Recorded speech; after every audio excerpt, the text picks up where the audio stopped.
Hey, this is Coach Bill coming at you with a little bit of a mindful moment, or this might actually be a mindful, lots of moments. Just because I want to have a little discussion, a little, just putting my opinion out there about this whole practice of being authentic. And authenticity is a word that's, uh, I mean, you could find hundreds, if not thousands of books, self-help books on being your most authentic self or putting your most authentic person forward or whatever that is.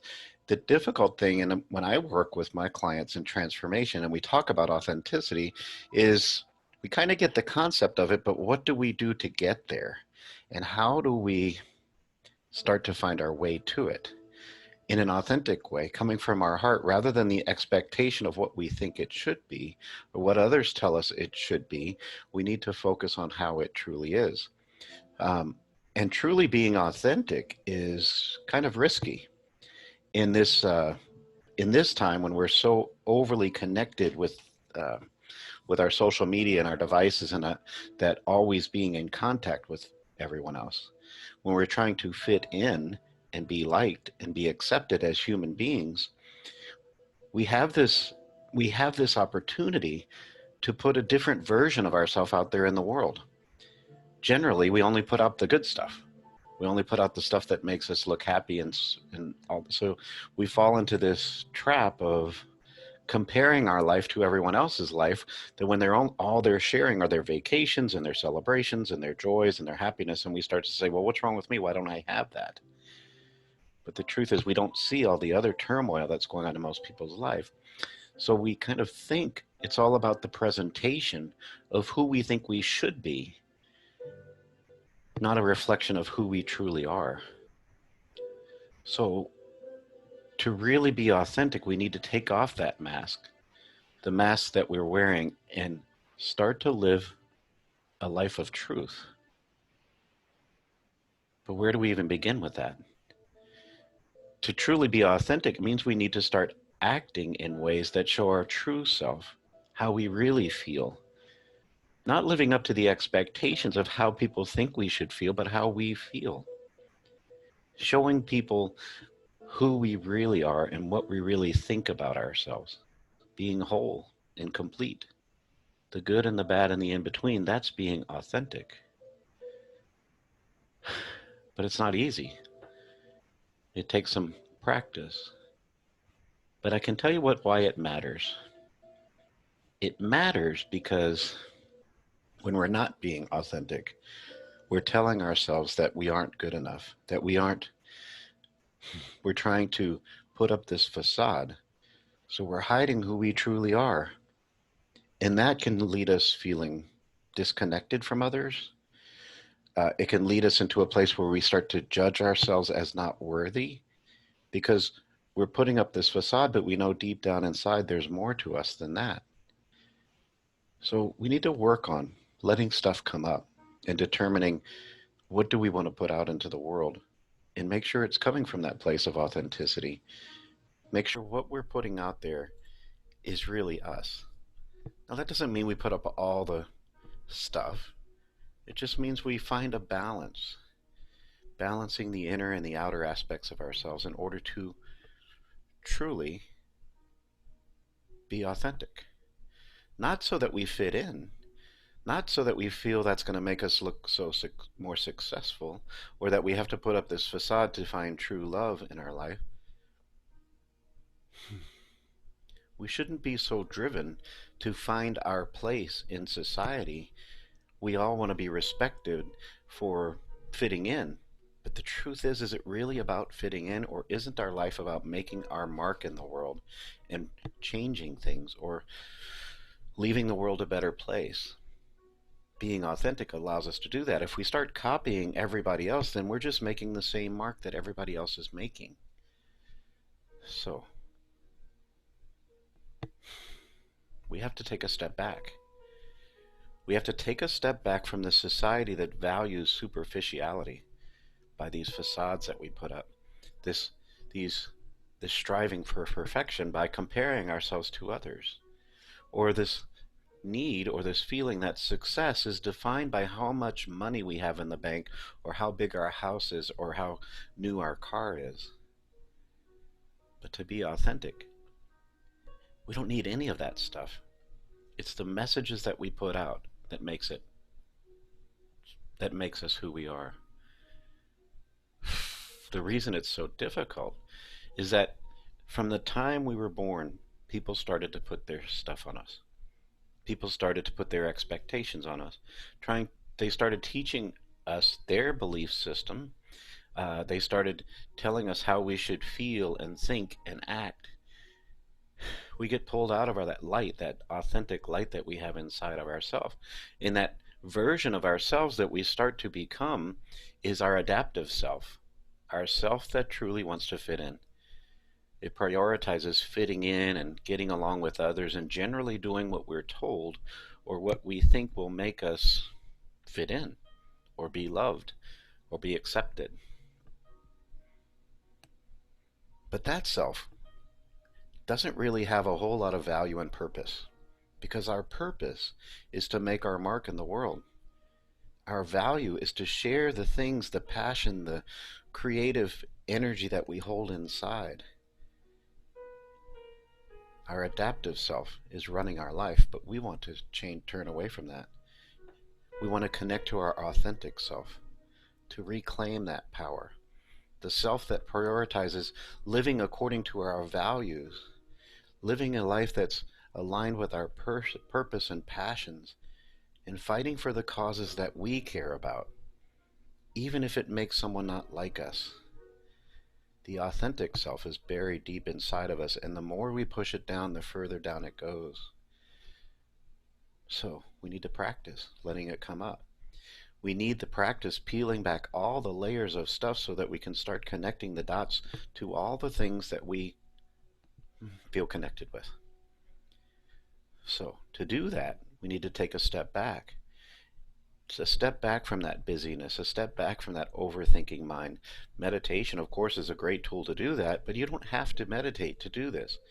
You can take a step back and learn to observe yourself, to be present, to observe how your adaptive self is behaving, what it believes and how it's just trying to fit in, and how it reacts under pressure. We can pay attention to how we react to things that challenge us and take a step back and ask why. Why am I allowing this person to push my buttons to react in a certain way? We can take a step back and say, why am I offended by this politician who I will never meet in my life because they made a statement that disagrees with my beliefs? Why? Practice noticing these things that happen and they'll start pointing you in the right direction. Because when we start identifying which responses are adaptive and which ones are authentic, then we can start pushing ourselves or practicing being authentic, putting ourselves in that place where we connect to our deepest values and our beliefs. And instead of getting caught up in the drama, instead of spending all our time trying to fit in or aligning ourselves with this clique, we can move ourselves into our own space and understand that we are special and unique. And we can start to open this dialogue between our adaptive self and our authentic self, inviting in both aspects and finding that balance, because we don't want to ignore the adaptive side of ourselves because we still want to function in society. And we don't want to be that indignant person that's always raising their fist in the air and saying it's my way and I'm the right way. The adaptive self really helps us function through so many difficult things in our life in those confusing times. But it really does that because we're connecting to our authentic self. When we get into that space where we realize we are the survivors of our life, that we are real, and deep down inside of us there is this self-confidence that we need to let rise up to the surface, because we are whole, we are complete, and we are the perfect version of ourselves. We just need to stop comparing ourselves to others. So, ask yourself a question. Why am I feeling the way I am? Or why am I reacting the way I am? Why am I not listening patiently to what people are trying to tell me, and then I get to choose. Instead of condemning them or telling them my way, I just see them. I see their opinion, and I understand that they have their own beliefs and their own values and their own moral compass, and I shouldn't let it affect mine. When we can take a step back and truly listen, then we start to learn. We start to learn about the other people around us, and we don't have to fit in with them. We can see them. Now, the interesting thing in our society these days is we tend to be falling into these lanes of separation and division. But why can't we live in a life where we might disagree with someone, but we still might like them? We might not like their politics, but maybe they do some other things that we align with. But we allow our adaptive self to push us into these lanes because now the media is pushing us into this separation even more by telling you that if you believe this, if you fall into this political lane, then there's something inherently wrong with you. That you're either a racist or a bigot or something, or you're a communist or a socialist or whatever. That's just the messages that they want you to hear because they want to separate. The truth is, authentically, we know that. We know deep down inside that a lot of the stuff that we're getting caught up in is coming from feelings of hurt, from stuff that we carry from so long ago, and we start to get indignant in our beliefs. But the truth is, to develop authenticity, we should see that we can become like this boulder in the middle of a stream, that we become so comfortable in our beliefs, in our truths, in our values, that it doesn't matter. We're like that boulder, and the world flows around us, and nobody can push us out of that space. But also, nobody can push our buttons to offend us or make us feel less than we are.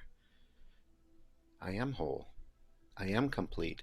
These are my beliefs, and if you don't like them, that's okay. It's not my problem.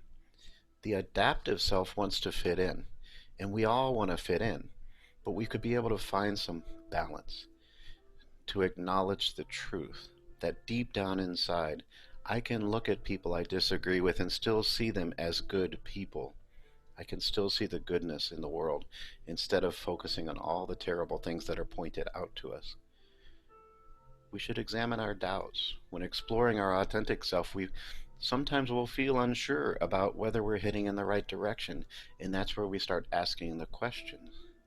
And we should understand that sometimes these doubts are like breadcrumbs that are leading us deeper down into this self-examination, into this place of self-growth. So if we have a doubt about something, like a random thought or a behavior or a reaction to something, we should reflect on it for a moment to find out what's underneath that. Why does this thought keep coming up? Why does this person keep coming into my memory?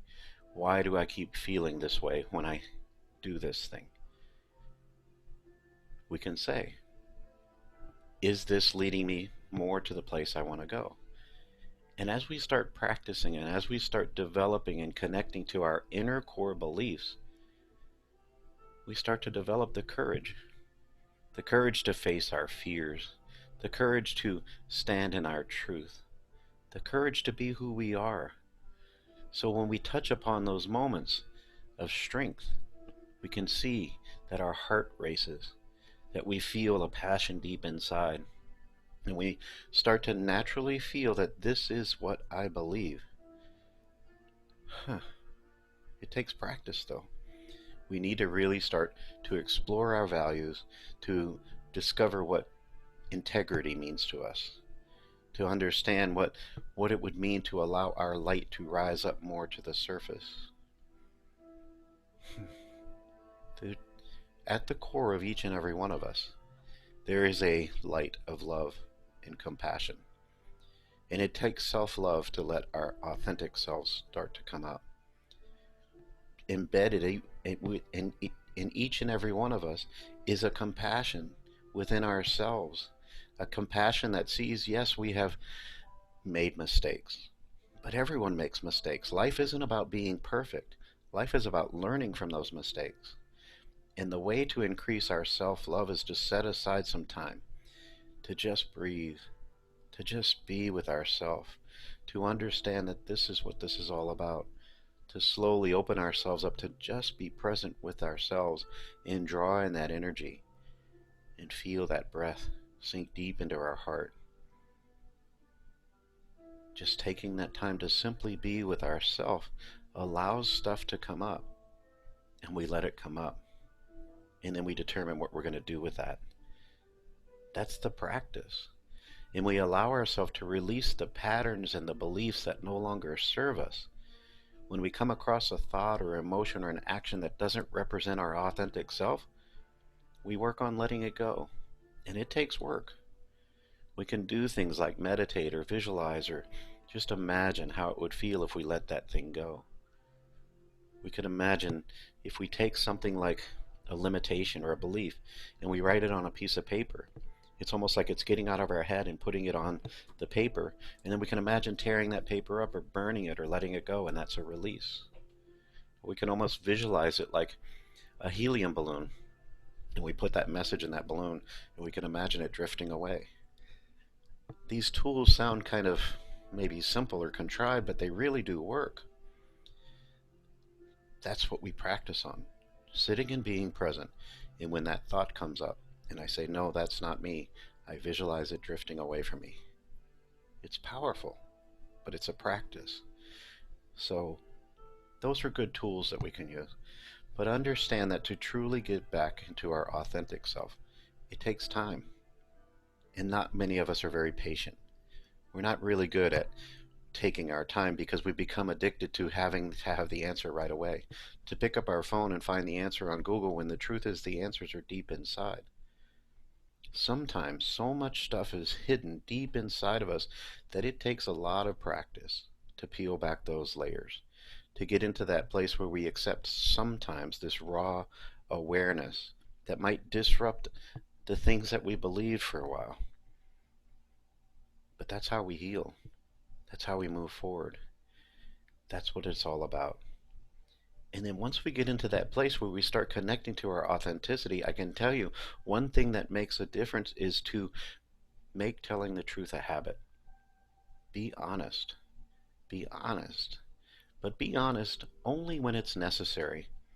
We don't always need to tell the honest truth when somebody walks through the door and you think their outfit is disgusting or makes them look silly. Just say, nice. Be kind. But we want to make telling the truth a habit. Telling the truth from our heart.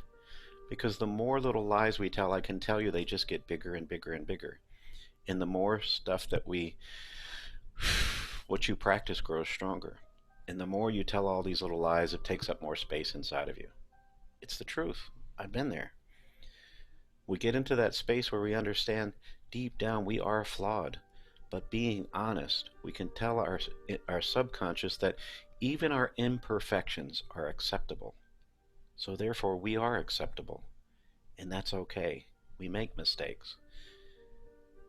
We should make statements and decisions and make our choices consciously by taking a moment and breathing before we respond. Before we send out that message, make sure we give it a moment to make sure it's true. Make sure it's authentic. Make sure it's necessary. Slow down and make sure every decision we make comes from our heart, that it's connected to our authentic self. And don't let anyone put you in a place of making a consequential decision before you're truly ready. Take your time. Speak your truth. Authentically show up so that others can start to see who you are, that you can be trusted, and that you trust others enough to show that you are genuine. Trusting that life, it takes a little humility. We should see there's a vulnerability in each and every one of us, and that's okay. When we start to show that true side of us, generally the other people respond in a positive way, at least the people who matter. To develop ourselves in an authentic way, we have to take a moment and just breathe. To not ignore what's going on deep down inside. To not get always caught up in the ego mind. And to let go of that trap that says our life has to be this never-ending journey of growth. Life has its ups and downs. We have our good and our bad. We have our happy and our sad. There is darkness and light. But that's the way life is. And if we don't experience life as it is, then we're resisting the truth. Because without that light, without that darkness, how would we ever see the light? And without that sadness, how would we ever know when we're happy? That's the practice of life, living it authentically, but always knowing that we are never stuck. We can always make progress. We should always go into this mindset that we are always growing and learning and experiencing different things. We're never stuck. I don't care how old you are. And by opening ourselves up to new knowledge and new experiences, we start to grow more quickly and we find our best routes forward. If we set the intention each and every day to learn something new, then guess what? We'll start to find new paths forward. Guess what? We'll start to listen to that inner guidance, that intuition, that place inside that knows where we are and where we're going next. That's the path forward. That's how we move forward. And we start to connect the dots until we find our life's purpose. Because authenticity and purpose are linked. There's a deep sense of purpose that can help us express our authenticity. While developing authenticity, it comes up. We start to discover our purpose. We might discover the courage of our convictions.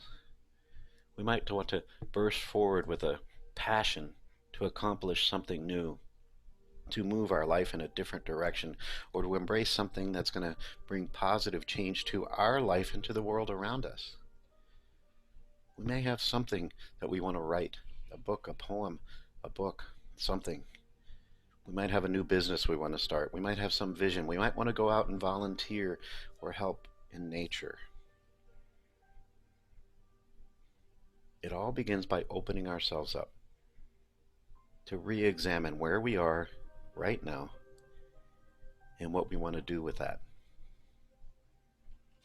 Peaceful acceptance that here I am. And everything I've ever done in my life, every decision I've ever made, every person I've ever met has led me to this point. And here I am. And what am I going to do with this information? Not based on anybody else's beliefs or expectations. What am I going to do? What's my next step? And we take it one step at a time, one day at a time, with the peaceful realization that today is a new day, and it's a day I've never lived before, a day I'll never live again. So why don't I make the best of it? What do I have to offer today to the world around me? And we all have something. This is a journey. Life is a journey, and it never ends until we're done. So that's my long mindful moment for the day, and I hope it's resonated with you, and if not, it's okay. That's my voice. I just put it out there. Do with it what you will. So, invite you to start examining yourself deep inside, and have a great day. I'm Coach Bill. I look forward to seeing you again soon.